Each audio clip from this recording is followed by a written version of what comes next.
So I don't ever play with my hair up like that. I did it because when we started, I thought I was just going to be doubling. So it was like, if I have it down, it's going to be way too obvious. Like, it's not like Tyner and Proton where you'll never be able to tell. So the whole reason I had it up is because it was like, I'm going to be an insignificant character that needs to fade into the background. But then, like, you got to do the same thing every day and you got to wear it. And so, like, yeah, when it was definitely Z's idea to do it. And it was all because I put it up in the beginning being like, I don't matter. But then it ended up mattering. So it was a funny twist.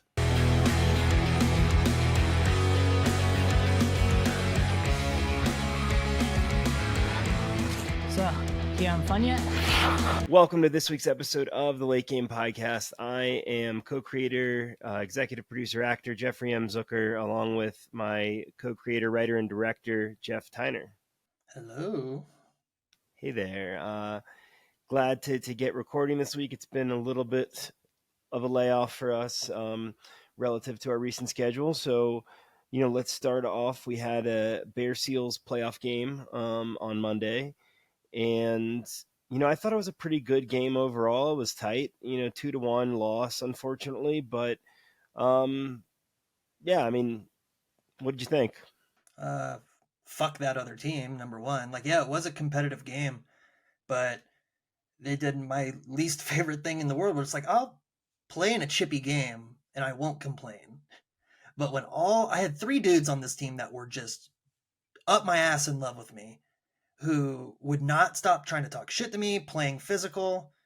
And I don't know if it was just the vibe I was in. I felt no compulsion to like talk shit back, But it was just like, like making a dangle through one guy's legs to just get lined up like we're playing in a contact game. Like, I had guys going way too fucking hard on face-offs, like holding on to my stick, trying to cup check me. Just like, it was weird how hostile it was, considering like I know when I'm playing like on the edge, like I'm agitating, like I know when that's happening. And that wasn't happening on Monday. Like, I was just playing and trying to score and like not mucking it up at all. And the only time I said anything, which I think made it sting a little bit more, because boy, this guy really, I could tell he was trying to connect some wires for a comeback and it just didn't happen, was late in the game.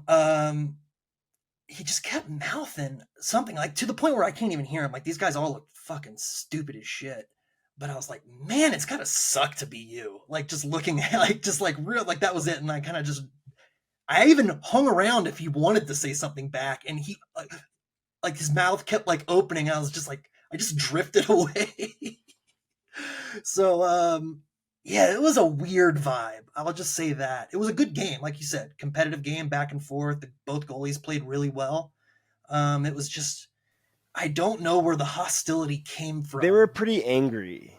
Yeah, they were angry, and I don't understand why. Yeah, it was weird. And like, I mentioned in the locker room, I remember playing these guys like a few seasons ago, and they're called the Colonels, and I guess they were named after this old guy that played with them. And I just remember what a fucking asshole he was. This guy's like in his 80s and like elbowing me and like, like butt ending me. And I was just so fucking pissed. And I don't even know if he's around anymore. Well, good riddance. Yeah. Enough of those guys playing. Yeah. So I'm not crying about it. Yeah, they were annoying attitudes. Kyle was awesome in net. It was sad we couldn't get him another goal. I'm sure other people do too, but I felt directly responsible for both their goals. The first one, I should have gotten the puck out of the zone, and their guy kept it in. I definitely could have if I'd just been better in that moment. And the second one, Corey had the puck in our zone, so it looked like he was coming out of the zone, and I was exhausted, so I went to the bench. But they got the puck back during the change, and then they scored. Fortunately, Anthony got the -1 instead of me, but. Well, that's all that counts. But I honestly I don't remember a single one of the goals. I think I was on the ice for the first one, but I don't remember it at all. And, yeah, I had some chances. That was the annoying thing, though, is like I got bodied the whole fucking game, and I just like, I'm two knee injuries. I've had enough concussions and separated shoulders. Like I'm just not looking like I could have played. I could have given everything back I took, but I just was not in the mood for it. um, and just I still got my chances though, all things considered. But it was just fucking losers out there, man. Just wasn't. I'm past the age where I'm laying it all on the line, So other than that, though, it was a competitive game, and just we had some chances. Like their goalie, I'll say this: their goalie didn't look like much, but he was good. I think he just like wasn't trying in warm-ups. I think that's kind of what it was because, yeah, no, he played pretty good. Yeah, good positioning. Um, it was so the end of the spring season for the Bear Seals, but the summer season starts in like a week and a half or I whatever. still got to register. I Um, can't believe Bo beat me to it. I gotta, I I know, gotta get come on that. on. I mean, technically yesterday was the deadline, but we know they'll still take your money. Um, so yes, let's get on that. I think it was a fun, quick first season for you on the Seals. Yeah, no, it was a good time. Great group. I love the guys. I think we're losing out on Ian, which makes me sad. He's a good dude I got to know, but also seems like he's having a fun venture out into his music world. So wish him the best of luck. But no, yeah, it's a great group of guys. I like them. It's outside of a couple of recent games I thought a very chill league overall. I think I missed the first game versus the Colonels, so I had no advanced knowledge of them. But beyond that, yeah, I'd say the bulk of the league was pretty chill and pretty cool. So I'm excited for another season. Sweet, looking forward to it. And what have you been watching since we last discussed? Oh man, me and Megan have just been bouncing around. Like we kind of fell off of Barry, not because of anything on Barry's side of things. We just kind of been chasing what our hearts want, and I forget. I don't know what we went on. We crushed Mindhunter, Netflix series. Again, like we'd seen it before. Actually, she hadn't seen season 2, but it's just so well done. It's one of my favorite David Fincher things, and we kind of had this itch that needed to be scratched, so we just jumped back into Narcos. And we're gonna run through that before we kind of like move on to. We do a lot of rewatching in my house, which is but what I love about being a heavy cannabis consumer is I some stuff. Yeah, I can rewatch stuff, and if it's been long enough, if you like, I will remember the big story beats, but I will forget the details. So it's a lot of it's like a fresh watch in a lot of ways. So that's been the bulk of it. We did not go to the movies this past weekend. Nothing was popping out. Um, so that's it was kind of a slower watch week, I think, for me and her. What about you? Well, in terms of rewatching, like I shows that I love, I do really enjoy when I end up rewatching them. It's just I struggle to actually get myself to because I'm like, oh, I could be watching this new thing that I haven't watched yet that's on my list, and I feel like I'm not doing justice or making progress if I rewatch. But again, I mean, I love rewatching my favorite shows when I have, and like I've mentioned before, Severance season 2 comes out. I really want to rewatch season 1 of Severance. Um, but yeah, in terms of what I'm watching, up to date in the current season of Top Chef, that's been pretty fun, and got back on Shogun, watched a couple more episodes of that. So good and just fun, and like is kind of staying in that lane of like that I mentioned previously of like kind of real world Game of Thrones and historic Japan. Um, so it's yeah, that's been a lot of fun. And I watched. Oh yeah, I wanted to talk about this. I watched Henrik Lundqvist documentary Open Heart. You texted me about that. Yeah, I didn't even know that was a thing. So that sounds pretty cool. Yeah, I mean, God, I forgot how fucking good he So was. good. He Like deserved a that cup. rookie year where he also won the Olympic gold medal. Like you just forget. Was that And 06? yeah, the Yeah, 506 season. Um, wild. and so yeah, I mean, it was great, and it made me sad for him. One kind of getting pushed out of New York, even though he wanted to be around for the rebuild, but then finding a home in Washington he was excited about, and then having this heart issue that kept him out. And then basically after his first surgery, he got back to the point where he was almost coming back, and he had a setback where they were just like, it's not safe to play. It was so sad. He's just seems like such a world-class individual, like great human, obviously beautiful and fashionable, and a musician. Like he's just like a all around awesome guy. And like, I know Sweden will always be his home, but New York is his other home. And it's just cool how much he bought into that city.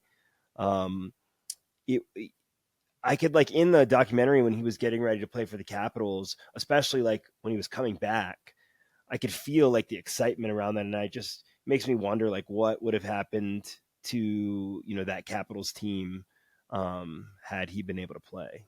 Yeah, it's pretty nuts. I think it says a lot. Like I've never found myself liking or rooting for the Rangers. And I think goalies are a little bit of an outlier, but like, how can you not like the guy? Like I've never had like an adversarial thought about him as a fan of another team. Like I just like, he's got such a magnetic personality. Just seems like such a good dude. Like I'll give you an example, and an example where I was wrong too. I'll admit that is like, I used to not like Marc-Andre Fleury. Part of that was like, I have a bit of a counterculture vibe of like, I think it's cool to not like, when they won that first cup and like, they're the team on the rise. Like it's not, it feels a little cooler to not like the good team. But I would, that was when 24/7 was big. And I don't know why, I think it could have just been that. I was like, fuck that guy. But I never had that feeling for Lundqvist. But then like, as I've gotten older, I realize how much of a treasure Marc-Andre Fleury is. So it's like, I feel, that's one of those things, you got to grow up a little bit, I guess, to appreciate something. But yeah, I mean, a good goalie, that's a great personality in the room. I just feel like you can't put enough emphasis on how important that is to a team. And like, I think both of those dudes filled a very similar role. And I like to see how Marc-Andre Fleury's career, I think Hank could have gone that road of just being, his ego he would have been fine being in a tandem, like he wouldn't have this ego the way some goalies would have, like, it's my net or I'm taking my ball and going home. Like, it's cool to see how I think they would have had similar careers if Lundqvist could have kept playing. Yeah, agreed. I wish he could have, but I definitely recommend that documentary, Open Heart. I think it was on Netflix, and he's obviously been great in his role on TNT as well. And you bringing up Fleury, who I'm a huge fan of, makes me wonder, what he's going to do after his career. I know he's playing one more season, but it makes me wonder: is he going to be on TV? Is he going to be on podcasts? Does he want to be involved in the late game? But yeah, that'd be interesting to see. Yeah, he can write his own ticket if he wants to just chill, and I could see him getting into goalie coaching. He seems like that kind of guy. Yeah, I mean, like, selfishly as a fan, I hope he's media side, so I get to see him a lot. But I'm sure he would be amazing as a coach. Definitely. Yeah, he can't go wrong. Whatever he wants to do. Yeah, he definitely feels like a team guy that wants to be around the team. But you can have teams in the studio as well. So today's episode features Noel, who we'll dig in more with him, but a friend of yours that you'd worked with, and we'll dig into that. He was awesome to have on set, ended up, kind of coming on his crew and ended up in the cast. And he ended up, his role just kind of grew throughout. So I'm excited to share his story. Yeah, that's cool. He's my mom's favorite in the movie. And yeah, it's funny. I mean, I know we'll talk about it, but we were dual Rileys joining a team. That's how we met. And then just like realized we had a lot in common. Some mutual friends we'll talk about too. So yeah, I'm glad we get to talk to Noel. He's a sweetie. Purple shirt, purple lights. It's like you're visiting us from heaven. What a time. This is made for video right here, baby. It's like, yeah, we were talking about you starting off. How are you? Oh, we're doing great, man. Good. Oh, no, I was just saying, man, it's great to have you. Fuck yeah. There's no way we could keep this face from being the star of the movie.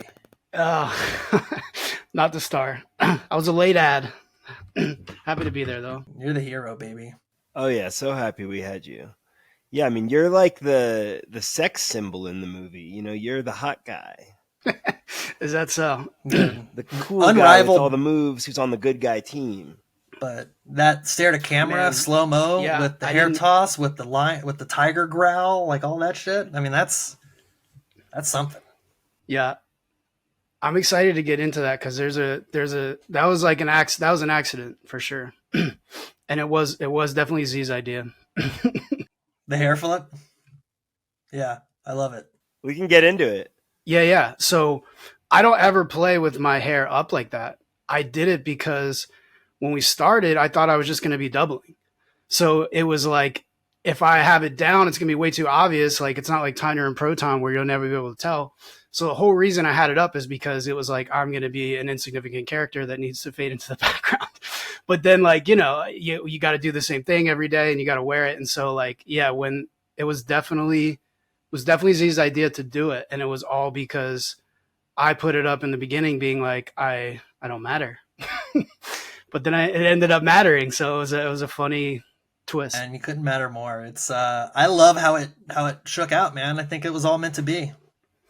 Yeah, for sure. For sure. So, just while we're talking about that, so initially, I think the plan, and Tyner can go more into this, was for you to be on the crew, but obviously you're a hockey player, and then we were having trouble getting enough people, and that eventually like rolled into like you being a significant character, you being basically the best player on the team next to Sean probably in the movie, and with all the sexy moves and stuff. So yeah, I mean, you just went from like a crew member to like the hottest piece of cast, if you will.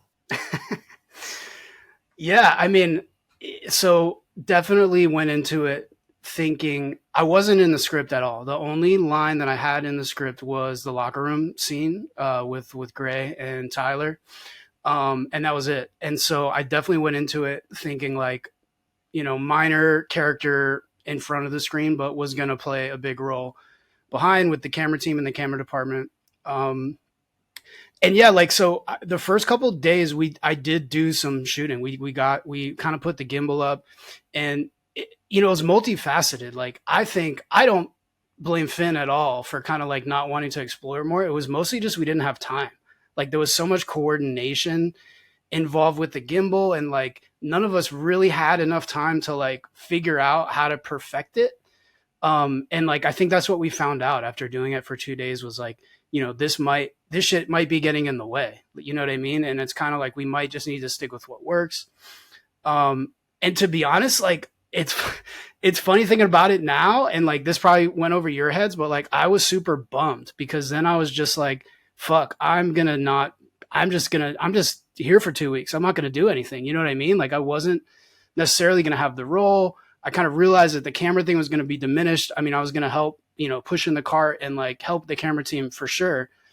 But that was when, and, I don't know the backstory, but I think like you guys kind of came to me and were like, we really want you. We need more. We need more on characters. We like your look and we want you to be more involved. And that was like, dude, it meant a lot because I really was like, all of a sudden, I was like, I thought maybe on day 3 or 4, like, I'm not really going to be this involved. And like, I felt bad and I wanted to help. So it definitely all worked out for sure.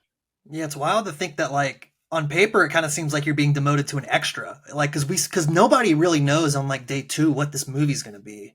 So like I totally understand that expectation, and it's wild in hindsight to think because like I mean I don't think anybody has more of an impact on the game than Noel, man. Like and it's just like you talk about the look, like I know, like I mean playing with no, I think we put your visor on either Tyler or Alex helmet. Again, that was because we thought I was going to be backing him up. I gave Tyler my visor and I was like, it doesn't matter. I'll just, I'm not even going to be in it. Dude, and honestly, like, I'm glad we had a safe environment for it, but I mean, you look fucking dope. Like, you pull the look off, so it's like pretty fucking sick. Tyner did at one point be like this shit, you want to, like, are you cool with this? Like, it looks pretty sick. I was like, fuck yeah. Dude, I play with and against dudes out here who I see my favorite combo in the world is no mask, no nothing, but the ear protectors are still on. And I can't imagine doing that in an actual beer league game, but in terms of cinematic look, like you fucking crush it. No, people are so too reckless with their sticks and shit. I will say it feels fucking amazing to just be skating around with nothing there. Like there is something about that for sure. But yeah, also a happy accident. Yeah. I mean, yeah, on the cage thing, like for me it's just like, yes, it feels amazing, but like, obviously we're like adults playing and living our regular lives. We got to save our faces. So yeah, the guys that do it at beer league, I'm like, you're just fucking asking for it. For real. As someone who just switched to a cage, like it's so freeing being in a cage now because I realized how much bandwidth I was using to just like constantly looking out for sticks. Like, and now it's just like, who cares? And I've taken a puck directly to the cage now, so it's already made, it's already worked out. It's like riding a motorcycle or a bike on the road, right? Like it doesn't matter how fucking good you are, like you cannot control somebody just coming in and T-boning you. And so like yeah, it's sick and it's fun and all that, but yeah, it's like you have no control over dude sticks, and yeah, that is a bummer. Looks funky fresh in the movie though. You mentioned, being a little bummed at first, so then it sounds like things picked up then when you got to be a bigger part of it. And I mean, you were as much a pie guy as anybody on our Pie Boys. Yeah, yeah. It again, like it was crazy because so like the routine was like we'd all get there, we'd all get ready. There was a lot like the downtime. I will say a lot of the boys were reading pages, right? Like we all kind of had the script and we would be looking at kind of what was coming up. And I didn't have anything there, so that was like another weird thing. And it was like the first real like talking stuff that I have when I'm going at it with Chris or whatever. It was like, we're just going and it's just like, all right, talk shit to him. And like, it's a funny thing to say because after like 10 times, I just felt very unoriginal. I was like, fuck, I wish I had some lines because I've run out of things to say. And I took some bad suggestions as well. But like, it was fun.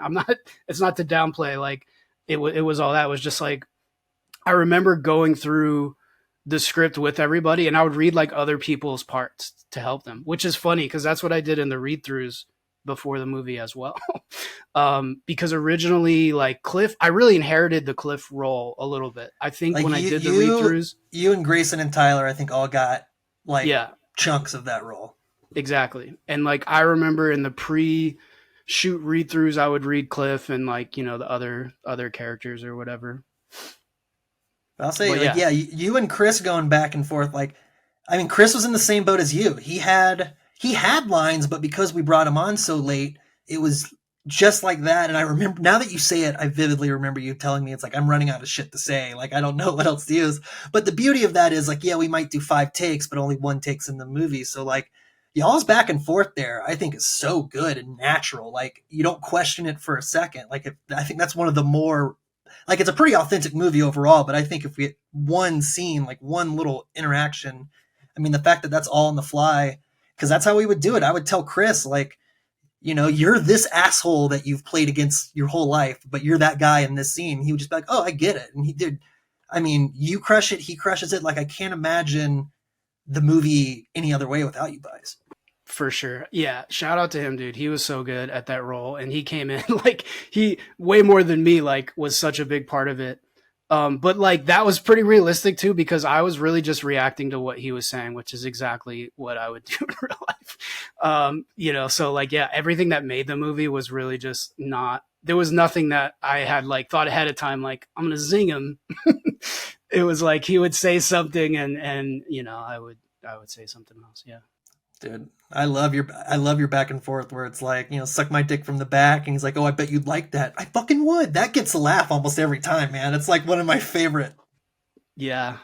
Yeah. Again, like, I think it's when you're going back and forth with somebody, like you just don't know what they're going to say. So it is just like keeping it going. Yeah. 100%. No, that's what makes it real. The yes and of shit talking is just agreeing to whatever they're saying, Fuck yeah. Right. Like when you say that you're just a loser or whatever, and Chet's like, I forget what the exact response is. Yeah. It's so good. He had some like, his line is like, was like whatever, you couldn't drink out of a boot or whatever, which was funny. But like that was as close to a pre-planned, and everything. Oh, he else, came up like, to me before that. He's like, "Oh, I got a good one Yeah. about." I was like, "Oh, just run with it, man! Like, let's hear it." He was so pumped for it. Yeah, I mean, I just thought that was like the vibe of the movie. And, you're a loser is the ultimate like beer league chirp. I just like it's right on the level of just like, you're not crossing any lines. You're just, that's about as authentic as it gets. I've called a lot of people a loser. I literally used that on Monday in our game, me and Zucker's game. So when did hockey first come into your life? I started skating super young, man. I grew up in White Plains, New York. The rink that I grew up on was actually an outdoor rink. It was covered, but it was an outdoor, like outside rink, which is, I didn't realize how rare that was until I left. But yeah, I played young, like mites, whatever I played pre-checking basically. I played kind of travel and house and all that. And then you get to a certain age with sports, and I played a lot of like, casual sports, whatever. And like, this isn't basically my dad was like, you got to like pick one because this shit is expensive. And, he kind of picked soccer for me. He was a big soccer guy. And so I skipped all of contact hockey. Like I skipped everything from Pee Wee to Bantam, like basically probably from 12 to like when I was in high school. So 14, 15. And then I moved to North Carolina, and it was just something that like I wanted to do again. I wanted to get back into it. Like I definitely really wanted to play. The skating part of it is like riding a bike. You never lose that, but like, dude, I was rough. Like I did not, my first couple years of high school, I played every year except, well, I'll get into it, but like, yeah, I didn't play. I would get on, I was a fourth liner, like whatever. But so this is funny because I was listening to Proton's episode, and Tyner was talking about how he met it. Like I didn't know that story about you guys meeting at the rink or whatever. I also worked at the rink in Charlotte when I was in high school.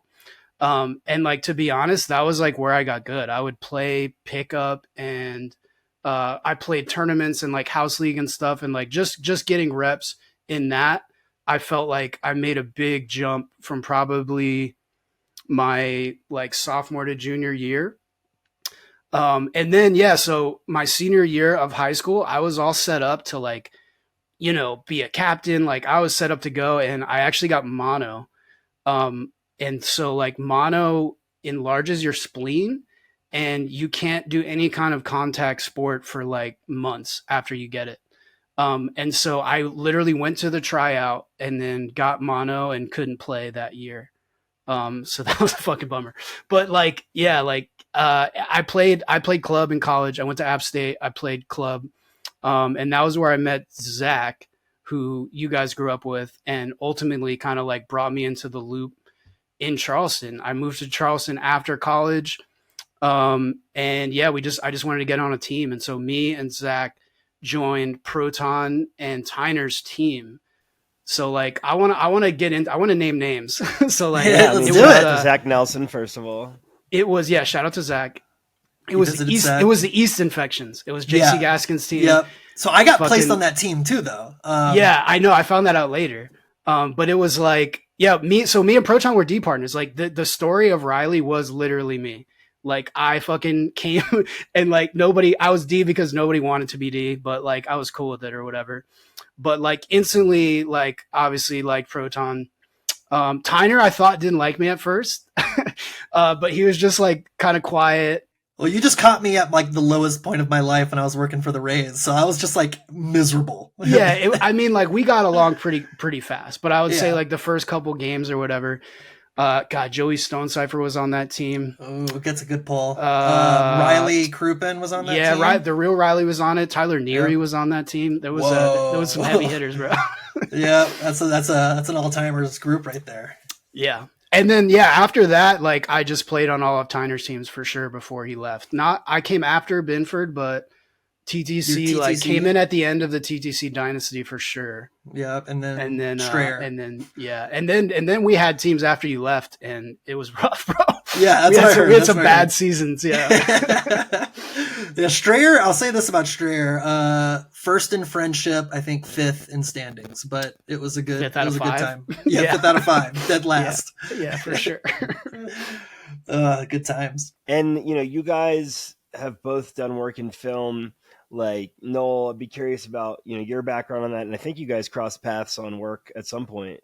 So this is funny that you brought this up because I think this is when I met you, Z, was the genesis of this idea, from my understanding, like came from Tyner's kind of treatment that he had with like a show or just kind of that thing. And I think that we went to shoot some stuff for that in like 2016 or something like that. 14 or 15. Yeah, like when Yeah, we went on it the was ice. somewhere around that. But like I remember meeting you. I remember meeting all of you guys at the rink. We shot some stuff with Diener. And yeah, just kind of like fucking around for a couple hours in a roundabout way. And I've told this to Tyner before, like that footage actually helped me get a job later with the hockey with Three Ice, this league or whatever, because whenever they decided like we want to have a camera guy on the ice or whatever, they were asking for footage and absolutely nobody had footage. I'm pretty sure. Like, why would somebody have footage of them skating around or whatever? Another funny story is that they were talking to Jordan to do that as well. Which like, I'm sure he had better things to do. But anyway, like that footage, I sent it to them and I was like, oh, like, this is like not great. It was just like, it's not stabilized. It was just whatever. And they were like, if this is not great, then like, we're going to be fine. Like you're hired. So yeah, but that was the first time I ever met Yuzi. I'm sure that was probably 2015, whatever. Yeah. 2016. Yeah, I remember that skating together. Yeah. Sorry. What was the original question? We got sidetracked. No, like how you got into film and what you do in that regard. And then like when you guys have crossover work wise. I mean, dude, I've been into the film stuff like forever. I was into it really young. Me and my friends would make movies. We're heavily Jackass inspired for sure. Like that was the era of like, doing all those things. But yeah, we made skits and like I learned how to edit and like do all that kind of stuff before I got to college, like when I was in high school. And then I did kind of major it in college, but I fell into what I do now is like sports television. And I literally just fell into it. Like when I was a senior in high school, this guy was like, come intern with us. It'll help you for your resume or whatever. And so the football team games on Saturday, I would do different things, technical direct, camera, whatever.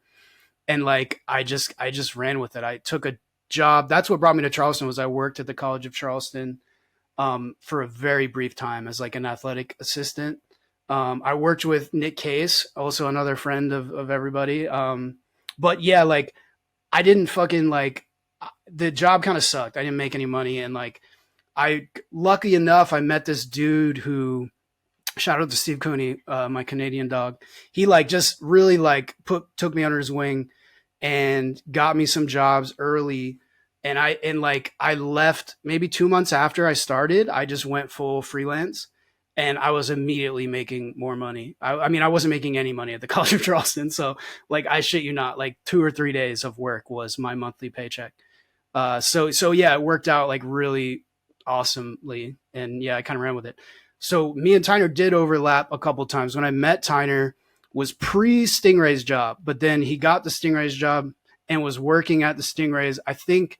How long did you work there? Like it wasn't that. It's like long. 9 months. Yeah, it was like the last half of a season, and then right up until football season that following August. And so I remember like when you took the job and you were doing it, that I didn't do anything there, but I remember Tyner bitching about it.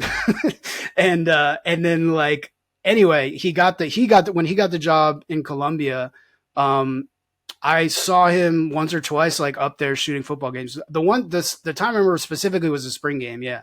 Cause I didn't know, I don't think I hadn't seen you in a while. And then you were like, oh shit, what are you doing? I was like, what are you doing? That's fucking awesome. Yeah, that was cool.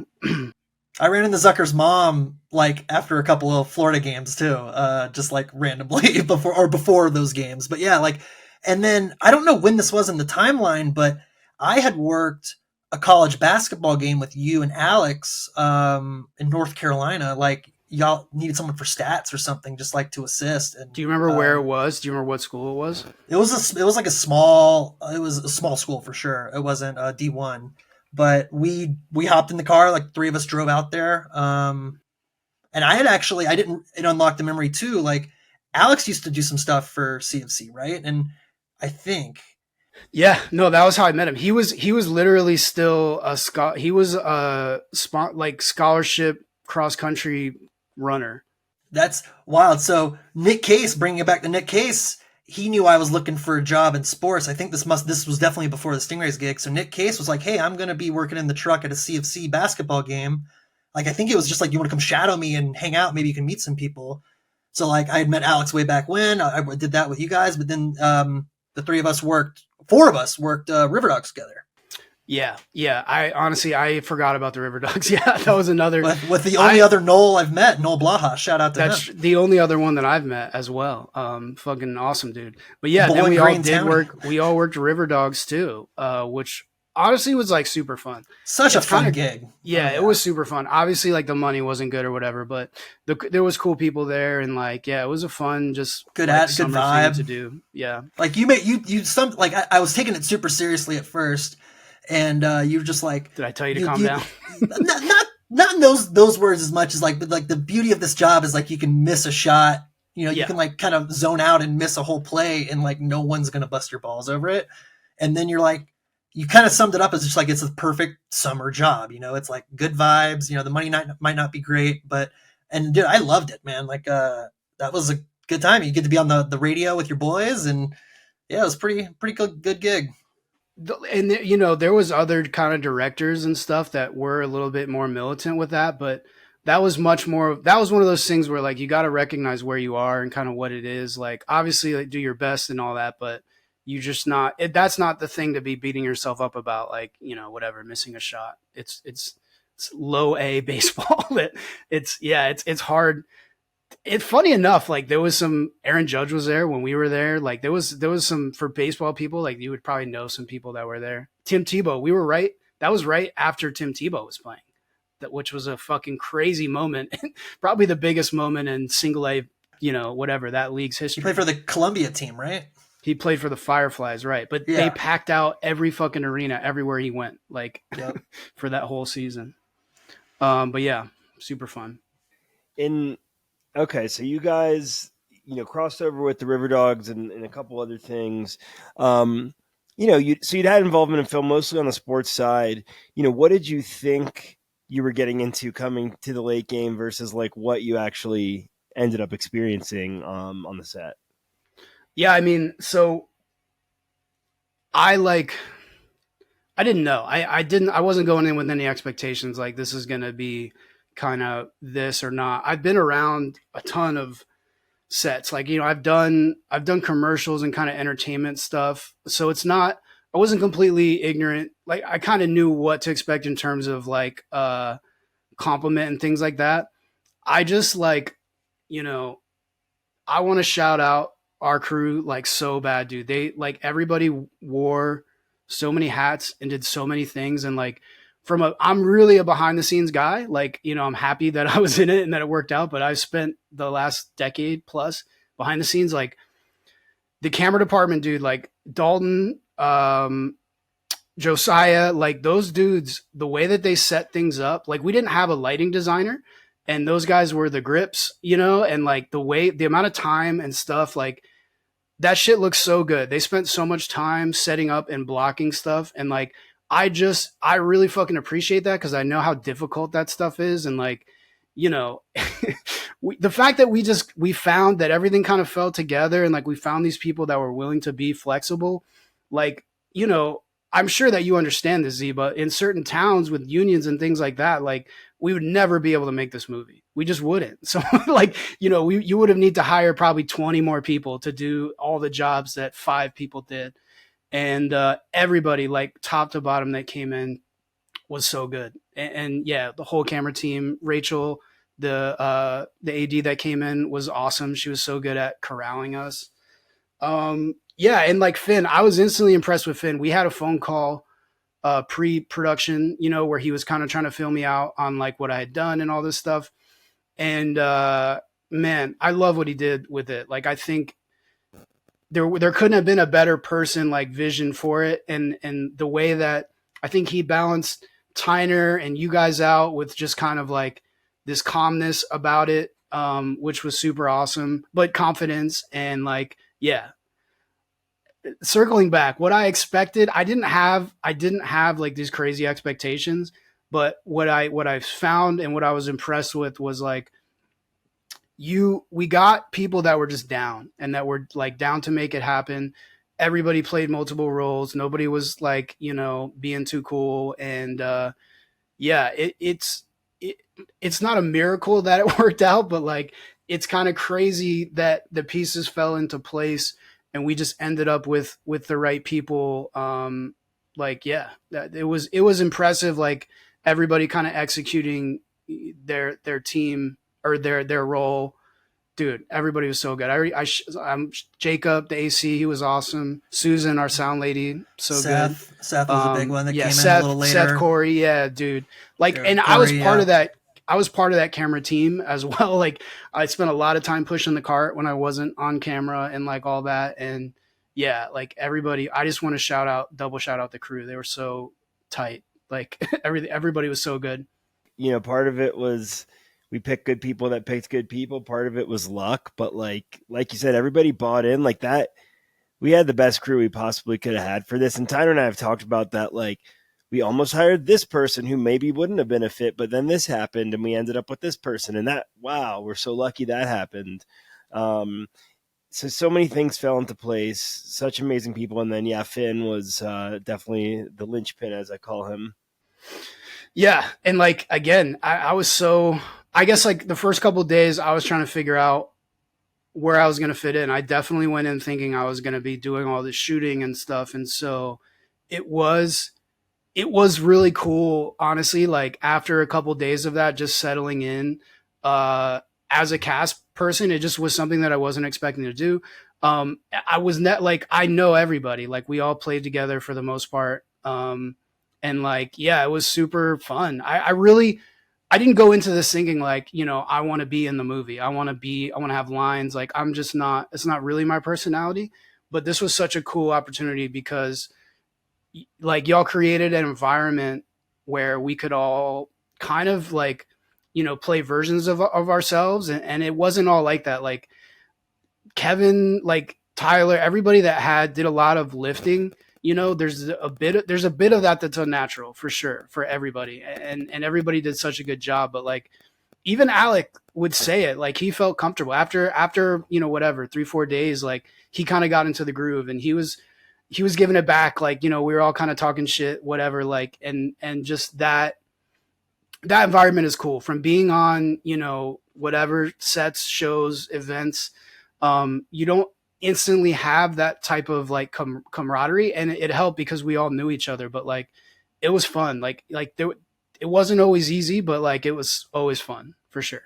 Yeah. I mean, thank you for the kind words on the set. I mean, we feel the same way. And I say, that it's the hardest I've ever worked, least I've ever slept, but most fun I've ever had. And like, I feel like there were points in the process where I wasn't necessarily going to play John. Like maybe I was going to play the ref or whatever.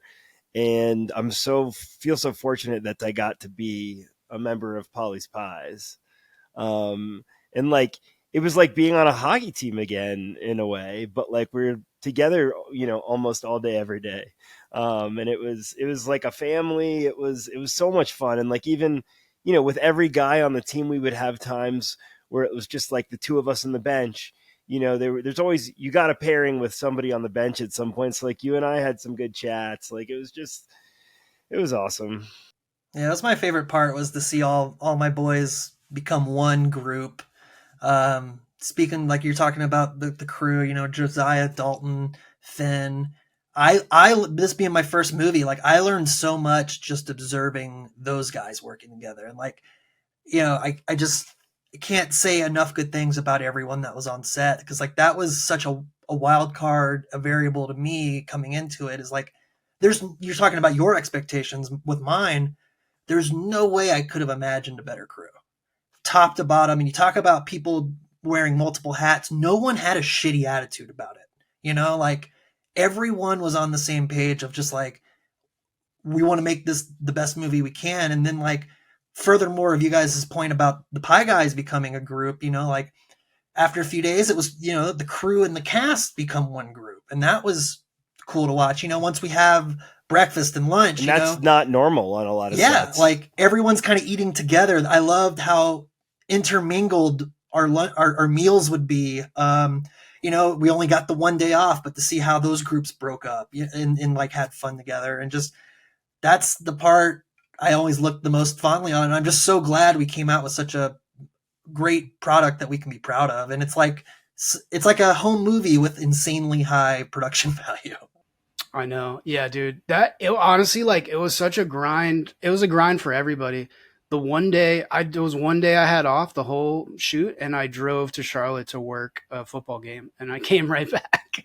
So like, and I did that to myself. Like, I need money, but like, it was just like, I think that's part of the thing that like brings everybody together in situations like that is like, you know, day 10, we're getting into just the grossest sweaty stuff.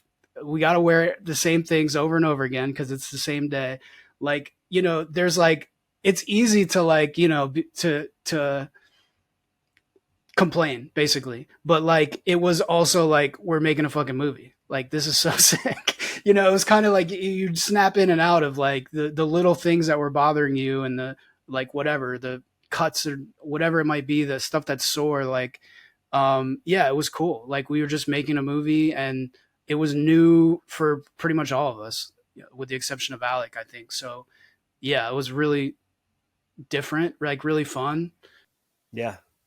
No, I agree. It's really fun to reminisce about it, and we'll always have that at the least, regardless of how far the movie itself goes. And um, yeah, it gets me pumped talking about it, and gets me excited to do it again and make more stuff together, and keep as much of that crew together as we can next time we make something. 100%. Hell yeah, I'm on board.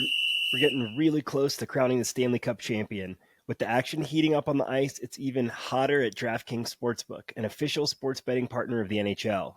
New to DraftKings? Listen up. New customers can get a no-sweat bet up to $1,500. Just deposit at least $5 and you'll get a bonus bet back equal to your first bet if it doesn't hit. Download the DraftKings Sportsbook app now and use code THPN. That's code THPN for new customers to get a no-sweat bet up to $1,500 if your first bet doesn't hit. Only on DraftKings. The crown is yours. Gambling problem? Call 1-800-GAMBLER, or in West Virginia, visit www.1800gambler.net. In New York, call 877-8-HOPE-NY or text HOPE-NY 467-369. In Connecticut, help is available for problem gambling. Call 888-789-7777 or visit ccpg.org. Please play responsibly. On behalf of Boot Hill Casino and Resort in Kansas, 21 plus, age varies by jurisdiction, void in Ontario. One no-sweat bet per new customer. Issued as one bonus bet based on amount of initial losing bet. Bonus bets expire 168 hours after issuance. See dkng.co/ice for eligibility. Wagering and deposit restrictions, terms, and responsible gaming resources. Copyright NHL 2024, all rights reserved. I love it. So yeah, I mean, I don't know, is there anything about your experience with the late game that you feel that we haven't covered, or anything else you want to share about like reactions to the film so far? Yeah, I think like, I just I want to talk about like everybody's role too, because like, a couple days in, I think Rizzo originally, Rachel wasn't on the project, right? It was just like Rizzo as AD, and there was so much kind of coordination necessary with us, and like, kind of the bane of our existence after a while was just like getting dressed and sitting in equipment, and then but kind of waiting, because we weren't all needed at all the times, and we all like, I can't stress this enough, like, sitting in hockey equipment for 12 hours a day is like, was so exhausting. I was so shocked at like how physically taxing just being in all that shit was. Like, there were times that we didn't even do anything, and like, just being in the stuff. I mean, Z, I remember you specifically, like, your feet were killing you. You had to take your skates off at a certain point, and like, there's parts of that that you don't like think about. So the brilliant part of the brilliance of this movie and kind of like how you guys did it was that we're able to shoot this pretty much all at one location. The ice stuff is like already so well lit because of how the ice is.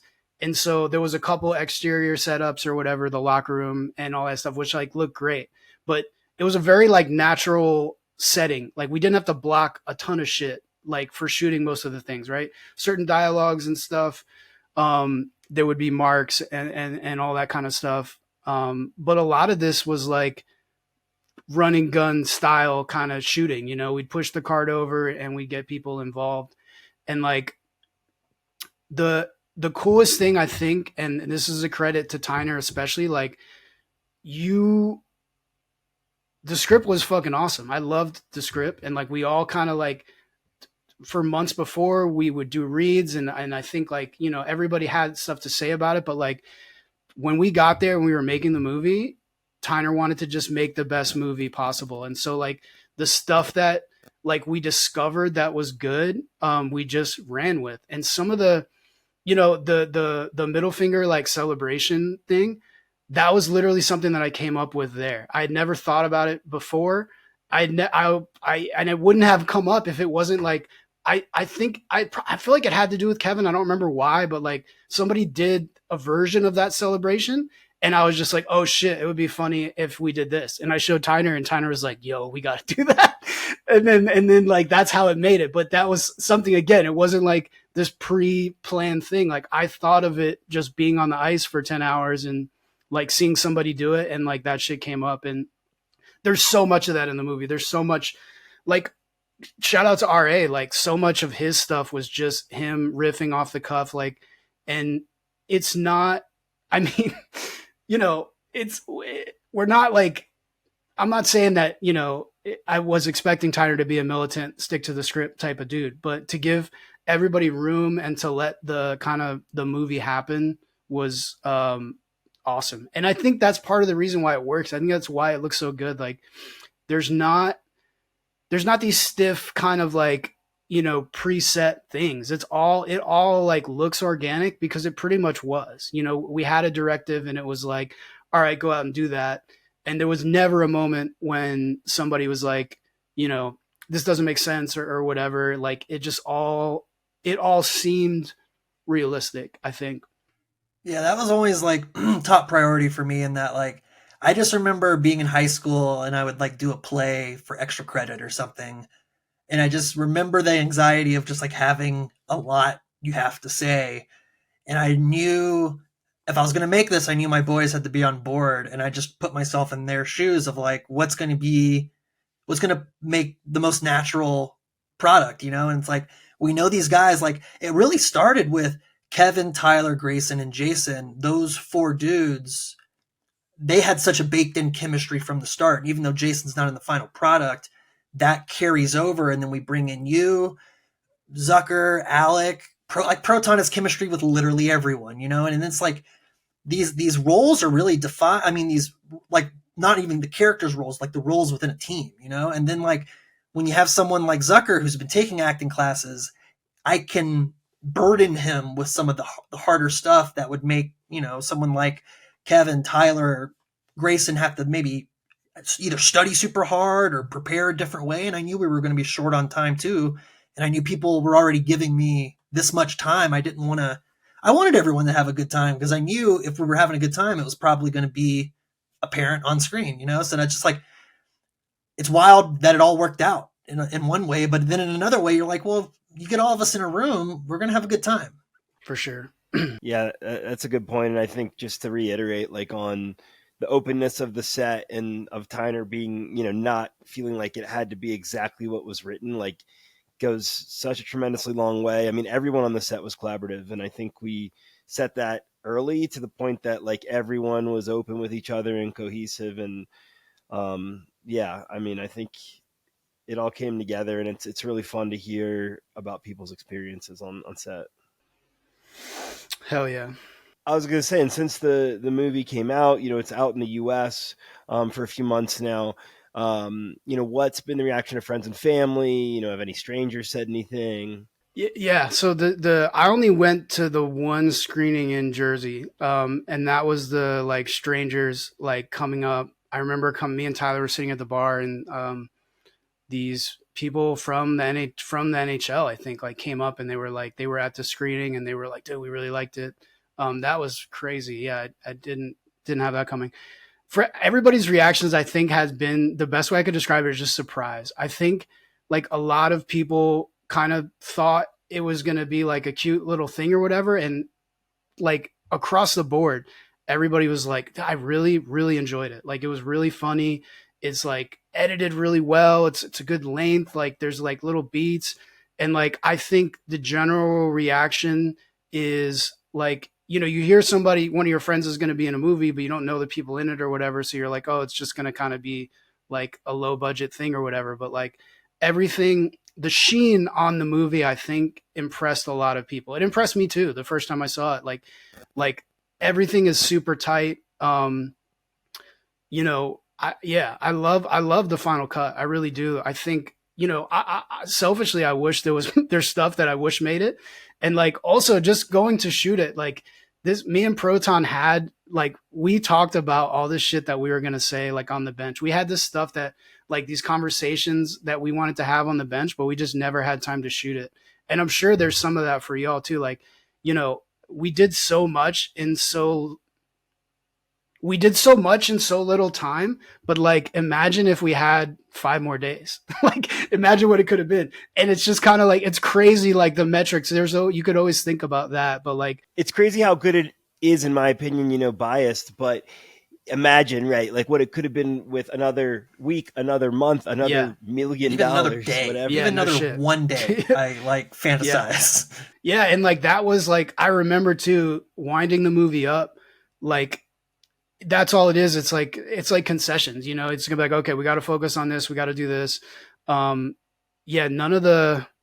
I man, we were so efficient. Like, and movie making is not efficient. I mean, everything takes hours and hours, and like, yeah, it's not efficient is a relative term, but like something that I'm impressed with was like our efficiency and kind of execution in terms of like the bits. It was awesome for me to see. I wasn't, you know, everything at the ice, everything at the rink when I was there, I saw, but I didn't go to the restaurant setups. Like whenever you make a movie, there's stuff that that you weren't there for. So it was cool to see those bits in the final cut and kind of like watching it for the first time. I mentioned this to Tyner, but like we watched it 2 times in that Jersey screening. And the first time, like, it's not that I guess it was just like kind of a little bit overwhelming. Like I feel like I really didn't get to enjoy it. I just was like, I couldn't tell you like what I thought of it by the end of it.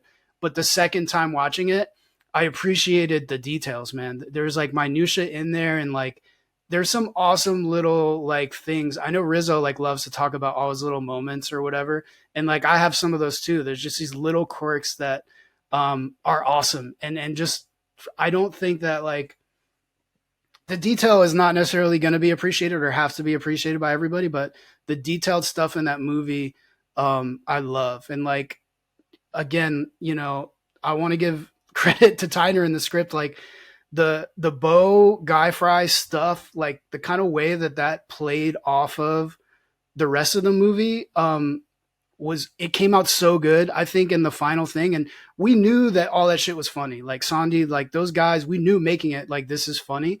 But the way that it kind of intersperses with the movie, I didn't realize how much it was gonna need it to just kind of like balance out all the noise and the shit fuck like, you know, hockey shit. And like it just was cool to have like a wholesome thorough line through the movie that kind of like, you know, whatever, in a way kind of narrated, you know, that this isn't just like a fucking movie about a hockey game. Like the hockey game is a part in the movie, just like everything else. Like it's really about the character and like, you know, just everybody being there. Yeah. One of my favorite bits, and this is something I think really like touched the beer league community, who the response from them, definitely from people that I've talked to, has been high, is like just like the general apathy that everybody has about being there. I just feel like that like struck a nerve with everybody of just like you know, you and Proton walking out, when I walk in and you and Proton are walking out and like you're just like, you know, I'll go home right now. Like that kind of attitude, like we've all felt that way at least at one point. Like it doesn't matter if it's the late game or the early game, like anything like that. There's this thing of like, why are we even doing this? You know what I mean? And like that sort of like The whole like getting to the rink and getting to the locker room and getting your shit on, all of that stuff. It's like, why the fuck are we? like if we're all in that game and we know we're playing a team that's going to kick our ass or whatever, like, you know, we're all going to be doing that. But then when the game, when you get going, you're like, oh shit, like this is it. This is why we do it. Like, this is fun. This is a fun bit of it. Like, um, so yeah, like that, that part I think really like touched anybody that played beer league, anything, you know, beer league softball is, I'm sure the same fucking way. Like, it's just like, there's some times when you're just like, why are we even doing this? Yeah, I've definitely gotten that feedback from people in other rec sports as well. And just hockey, one of my favorite things is hockey people coming to me and saying, this made me want to get back on the ice. You know, if they don't play or just like if they do play, it's like, oh man, I couldn't wait till my next game. Cause yeah, I mean, like we think hockey brings people together. Yeah, man. What else? Like, I guess I just want to know like how everything is going, like how things are doing, like how do you see the performance and like everything, like how do you feel about the movie now, Z, a year later or whatever, or after it came out? Like, you know, that's the number one question I have, and I don't have an answer. Everybody's like, how's it doing? Da, da, da. Like, and I don't know. I imagine I think it's doing good for me, but I want to hear your perspective. We're very happy with where it is. I mean, it's a lot of work, you know, we're doing self-distribution. So it's like a lot of effort to get it out there and get the eyeballs on it that we want. Like we've done pretty well for an indie movie so far. You know, that's just in the US. We should hopefully be in Canada by August, as well as on some other platforms. And, you know, at that point, we're going to do a bigger digital marketing push, which I think will push us to another level. And I think being in Canada is going to push us to another level. So I'm personally very happy with where we're at. I mean, the response has been awesome. You know, everything has haters, but the response has been great. And I want it to be more out there, you know, and we just want to keep getting more and more eyeballs on it. So we just, you know, have asked people in the hockey community to be ambassadors for the film, tell people to go on Prime Video and rent or purchase it. And we're laying a really good foundation for, you know, the late game brand that we want to build. You know, we don't want it to just be a one-off movie. We want it to be a community and a brand that you can hang out with in the hockey community and tell your beer league stories with. And so, yeah, we're really happy with the foundation that we're building. Yeah, it's so funny because people like, I have offered to pay the $9.99 to like rent it for people because I hear it so much, like, oh, you gotta like do, you know, oh, you gotta pay $9.99, like da da da. But it's like so ridiculous that people have an issue with that based on like what we pay for and whatever. Like this, like what Big Macs are $18 now, but like you're not willing to pay $9 for a movie. And like I get it. I think that I'm a cheap guy. Like I get it. Like I understand, like not like, and it's just because, oh, well, like, you know, Netflix is free. This is free. This is stuff like I'm not going to pay extra for this thing. But it's kind of funny how people compartmentalize like that stuff and like what they're willing to spend on. But like, I, I, I've not had one person that has like rented the movie and seen it and told me like they regretted it. I think, and obviously they're your friends, like people want to see you in it and like that bit, but like, I genuinely have gotten like so much good feedback and yeah, just surprise from I think people that are adjacent to me and were like, yeah, actually like I really enjoyed that. I didn't know I was going to, but I did. Yeah, so I've been getting those as well. It's really nice to hear that and happy with where it's at. You know, Tyner, how are you feeling? I couldn't be happier, man. Like, we came out the gate strong, especially, but yeah, it's like I want it in Canada. I want some more eyes on it. I think I've had a lot of people reach out to me on Reddit about like when's it going to be in Canada, and you know there is the frustrating side of it, but it's super encouraging to like. I mean, we're just you know if you're looking at it strictly on indie movies, like we're rock stars. You know, like your average indie movie doesn't do as good as we're already at, like in its entire lifetime, let alone, we're just starting out. So like when I get frustrated, I always remind myself that, and I'm good with it. It's like, the people who want to see it are going to see it, and we'll be in Canada when we're in Canada. And I think that's going to be a really big domino to fall. But it's so, like Z mentioned earlier, man, it's so heartwarming and encouraging to know how many people not just like it, but like it to the point to find a way to reach out to me, whether that's on Reddit or come up to us at these screenings. Or, I was at my brother's beer league game at the Ice Palace, and I had two people I didn't even know, bring up, like, ask if I was the movie guy, and they just like talked my ear off about it. And that's so fucking cool. I would have never, if I would have been, I remember, like when we first got our numbers back or something, like for like the first week or some shit, I don't know, but like, I don't know, Zucker was asking me like what's a number I would be happy with, and I was like, I don't know, if 100 people watched it and it was like 3,000 or something, like we're already playing with house money. Like I want us to make our money back, so like don't get me we're wrong not here. but yeah but like yeah, so in a literal sense, no, but in terms of just like my own motivation, like I'm feeling great where we're at right now. Yeah. I guess like to bounce off that too, I'm most excited about the legs that I think this movie has. Like it's all still new. People are discovering it, but like I think it's going to be, because we're in this era of like streaming and all this stuff now, whatever life this movie takes on after, whatever other platforms it on, like people are going to discover this movie that have nothing to do with us. And like I think it's going to surprise a lot of people. I've seen so much content, not even just like to shit on hockey stuff, just sports and like other content that misses the mark. And like I stand behind this in terms of just like this has a place, and I think people will always like be able to see it and get something out of it. And like obviously there's not gonna be for everybody. There's gonna be haters, like whatever. But I think that this movie has the potential to like just you don't know what you're gonna watch, and it comes up and you watch it and you're just like, holy shit, that was cool. Like that's about as good as anybody can hope for in today's economy and how hard it is to get anything fucking made, like distributed. I mean, it's just like the odds are stacked against independent creators. And so like for real, shout out to y'all for just making it happen. And like, it's cool, man. It's really unique in the way that you've done it, and the way that, you're just like, we're going to fund it. We're going to just do this thing, and we're going to kind of do all this on the back end is super dope. And I hope more people fucking do it. I really do. I want to see more hockey movies. I want to see more people just make stuff that's good. Because like, movies in general, there's such a wide gap now. There's the $300 million Marvel movie, and then there's the like $1 million or less indie. There's just not that like mid-range movie. And I know that we were on the lower end of that. I'm just saying like, it's cool. I'm just happy that stuff is getting made,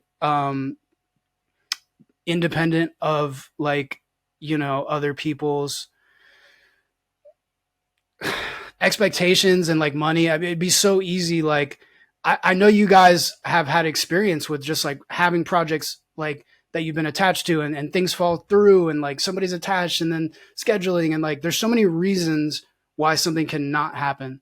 So like just to make anything and like to be proud of it is awesome. And like I'm fucking super proud. I'm super proud of this movie. It's so fucking good. Agreed. Thank you. Proud of all of us. And you're so good in it. And like speaking to what you're saying, like, we want it to catch on sooner than this, but like it's a pretty evergreen movie in that like someone can find it 10 years from now, and it'll be just as relevant now then as it is now. So I think it really does have a longevity that maybe not a lot of other movies can have. Because I mean, it might just take someone scrolling to just seeing a hockey thumbnail can make something stand out of that. When you're just scrolling through your apps trying to find something to watch, like that can be enough for it to stand out. So I'm hopeful for its long-term success, but like I'm really encouraged by our start. Yeah.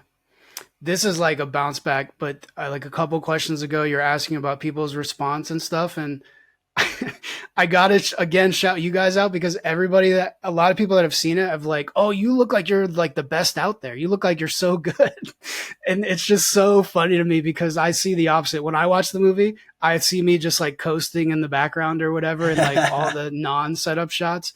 But it's funny because of how you set it up with like the goals and the shootout and the stuff. Like it is kind of like I am a star of the team, and it's just a funny thing thinking going in I had no part in it.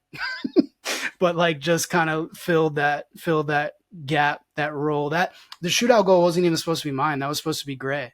And I think I think he kind of hurt his ankle. He just didn't want to do it. But like there was so many things that just fell into place. My role, I think, is just like it's just a part of that. Yeah, it's not the exception to the rule at all. It is just like one of the many things that kind of things just worked out. Yeah, the hair thing, the hair thing. I get a lot of comments about. You know, it's what they tell you. It's what they tell you in film school, right? Z, just look right down the barrel of the camera. Oh That's yeah. what you're supposed to do. Oh my god, it's one of my favorite parts of the movie for sure, and I know Tyner knows some people who love it as well. Oh yeah, no, that gets a heavy reaction every time, man. It's just like it really breaks up tension. Like I don't know, it's just like because it'd be one thing if we did a lot of that, but it really is kind of an outlier. It's the only down the barrel shot of the whole movie, you know, and it's just I don't know, it feels right, you know. A shootout in beer league is not a glamorous thing, so it's like. I think we pump it up a little bit. It's pretty fun.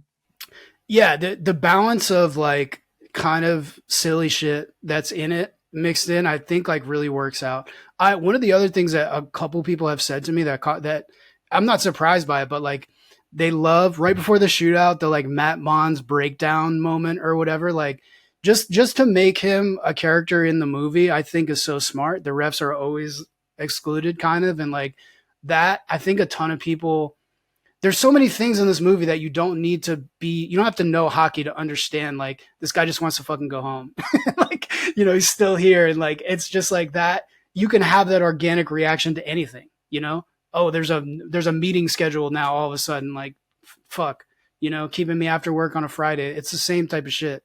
But yeah, like there is some Yeah, he's got to stay longer. Right. But like there's so much there's a lot of that in the movie, just human shit that I think anybody can like associate with. Well, background on that specific moment is a little over a year ago was the first assembly cut I had ready. Zucker and I always do this tournament in Toronto that we just brought Sean out to this past May. And I edited that for the assembly cut solely I knew Zucker would be really high when we were watching it, and it was just to geek him out only. Like that was just for him. I was like, I know this is going to break dying. It killed me. And we just kept it in. I was like, I don't know. It just kept making it in every single cut. And I was like, I can't think of any reason to change this, you know? It just really worked. So that's always a highlight for me too. So I just that was made for an audience of one, and now it's just in the movie. We should have given Matt some more shit about it on his episode that we just recorded, but you know, the fact that so much of that footage was just like how he was acting on set. You know, that was either before action or after cut, were a lot of the ones that get faded in. It was just like that was just Matt. He's just that tired. I mean, you guys talked about this in some other episodes, but like I once emailed Matt Mons. I didn't grow up with him, so he was just the hockey league director when I was there, and I was suspended a lot. And I once emailed him like trying to get unsuspended, and he never responded. Left me on fucking red. That's good. That's interesting because we talked to him about the suspensions and stuff, and he basically was like, yeah, if people reach out, like I'll give them the benefit of the doubt, blah, blah, blah. So We'll have to give him some shit. Yeah, it was a long story, but like I really like when I stopped playing there, like I really got railroaded. And like, I just was like, I sent him an email like, dude, I'm just trying to play. This is bullshit. They hit me with like, I'll summarize the story. So we're naming names. There was, I don't even know his last name, but that dude Garrett, the dude who was like the leader of the A League or whatever. Tyner knows who I'm talking about, right? Yeah, I remember him. I can't think of his last name, but yeah, it's Garrett. I can't either. It doesn't matter.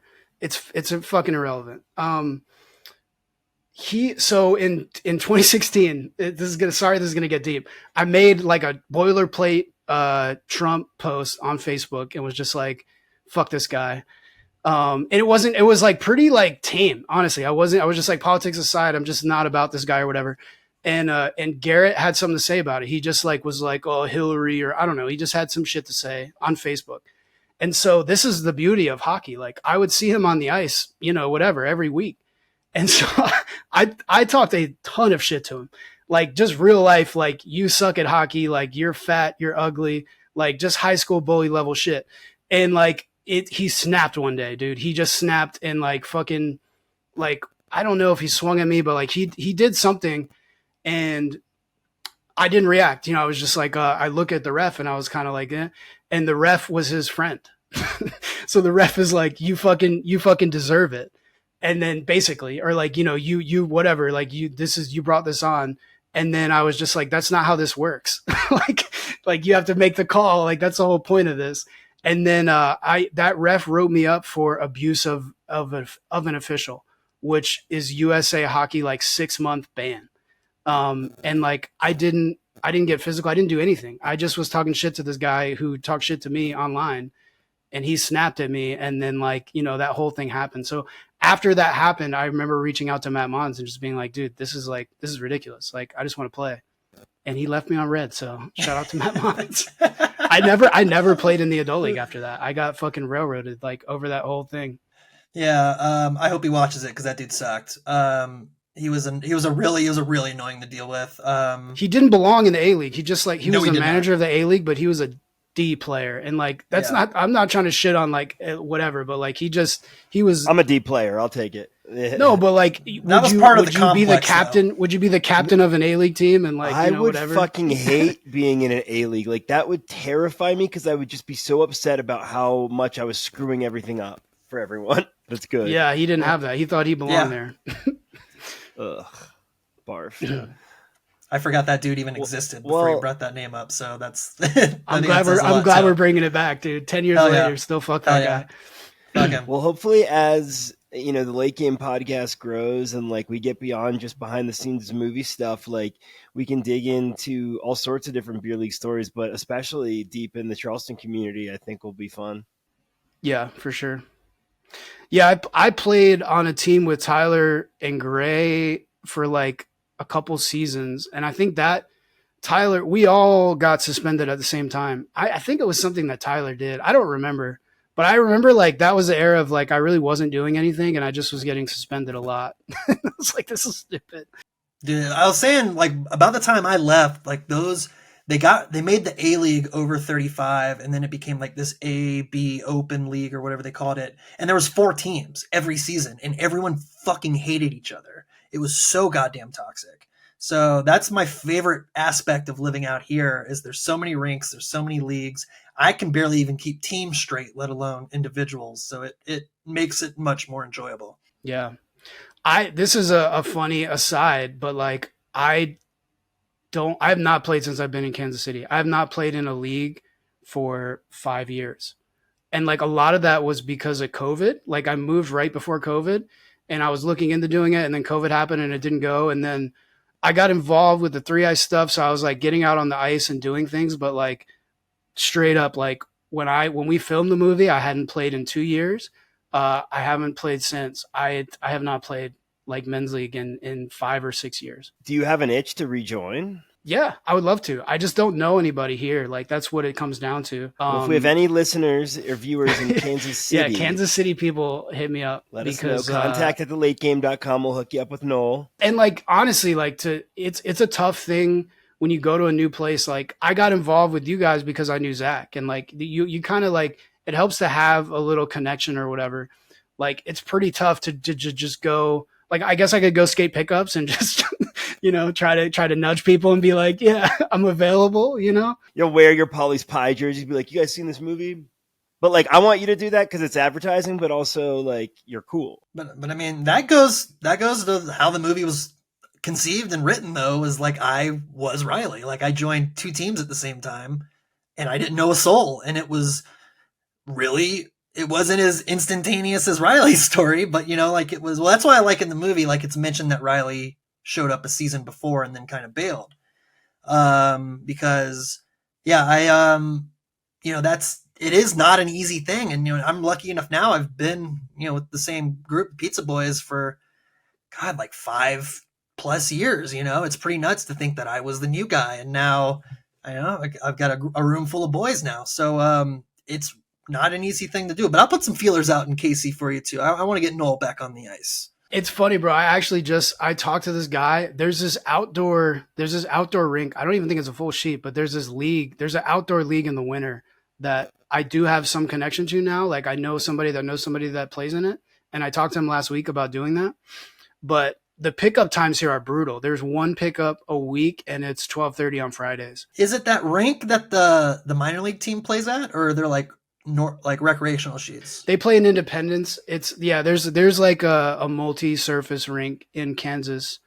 But yeah, I swear the only pickup time they have open pickup all week is Friday at 12:30, which, you know, like every now and then I'm available, but for the most part I'm working every Friday or traveling or doing something. And we kind of glossed over it, but like, yeah, we did some beer league stuff together, but like, I was talking about with Proton, that like 6:30 a.m. Friday skate. We used to do that at the Ice Palace. We did that shit every week. And then like we'd get breakfast after, and usually me and you were like the only guys who didn't have to like get to a traditional job.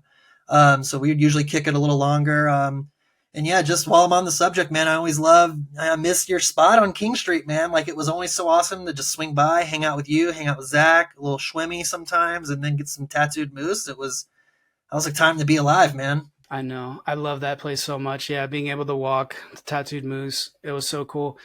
Yeah, I love Charleston, man. It's changed so much. Like, and it's kind of like even in the 8 years that I lived there, like I got that where the place that Tyner's talking about, that's like the bottleneck of the peninsula, which now is like the cool, you know, that whole area is cool as fuck or whatever. But like back then, there wasn't a whole lot up there. It was pre a lot of like, you know, Butcher and Bee and Edmonds and all that stuff moving up there. And God, it was so, yeah, I love that place. I miss that place too. Shout out the Tattooed Moose in Park Circle. They have our poster up. They are a proud supporter of the late game. So, Tattooed Moose is so fucking good, man. You know, you guys were talking about that 6:30 skate. You know, we run a 8 a.m. skate here on Fridays, and it's like similar vibes. It sounds like, you know, good times, good dudes, eat after if you can.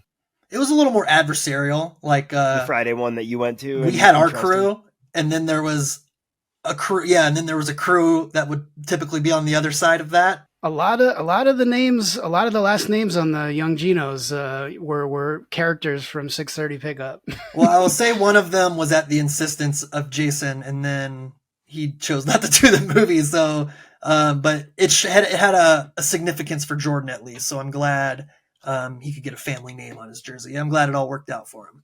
Exactly what we were talking about. Like that same, even in a pickup, that same dichotomy like exists in terms of people who are taking it too seriously. And like, you know, there are people who are just trying to like get in a skate before they work their 9 to 5, you know, and there's people out there taking clappers and doing high sticks. And like, that's just every organized sport, like rec league ever, you know, there's always people that are kind of like taking it too far. And yeah, I think hockey, it comes out more because there's undertones of violence in the sport. So there's probably more of like a confrontational element. Yeah. And there's like the financial investment of like, I'm paying for this, but like for whatever reason, I think a lot of it's the structure of hockey too, of like, there's so many of these different routes. Like, you know, you can be an amateur player till you're 20, 24, even with college. And it's like, so many people think they're just that one skate away from getting the call up, you know, which is a Tyler line in the movie. So, yeah, there is an extra blend to it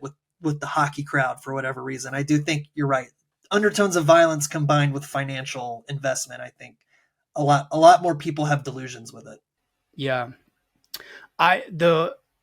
This is like an aside, but, you know, the whole like short bench thing too. I think people like the way that we structured that, and like Z, you know, you're the captain of the team, that you talked about you and Proton being like the dads, like, or whatever, but it is so hard to get people to like show up and commit to like whole seasons. And there's so many people like Kevin that, you know, you just can't. And like, I don't, I'm that guy too sometimes. Like, you know, there's always going to be other things that get in the way. But like, yeah, that notion of like, we're going to play this team of 14, like 21-year-olds with 7 dudes that are in their mid 30s. Like, this is maybe not going to work out for us.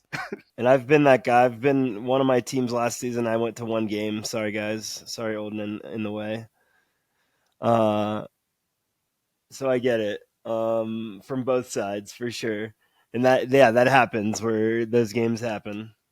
Yeah, no, that exact game happened a ton. I mean, just on like when we played on Tyner's last, like that TTC thing or whatever, we were like really good. We had a couple good ex-Navy guys that were really good, but there was still that team of like younger kids that tried way harder than we did. Like, and that was funny, is like we were probably like maybe seen as some as tryhards, but there was another team in that league that just like they put us to shame. Like they really did. Like it was, and they were annoying. It was annoying every time we had to play them for the exact same reasons.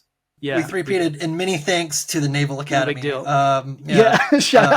Yeah, we would be lost without the Naval Academy. Yeah, and their sub school they have at Charleston. If not for them, with K. Fred, Tom, and Cam, those dudes were they carried us, to say the least. They did. They were juicing stats for me and Tyner, getting a lot of assists. It's always nice to have one or two of those guys. All right, well, Noel, it's been amazing having you here, getting to reminisce and learn more about what you're up to. Hope that we can make more stuff together, and let's all tell everybody to watch the late game on Prime Video. Hell yeah, watch the movie. It's fucking good. You won't regret it. But if you're listening this far into the podcast, you haven't watched the movie, you're weird. A little bizarre.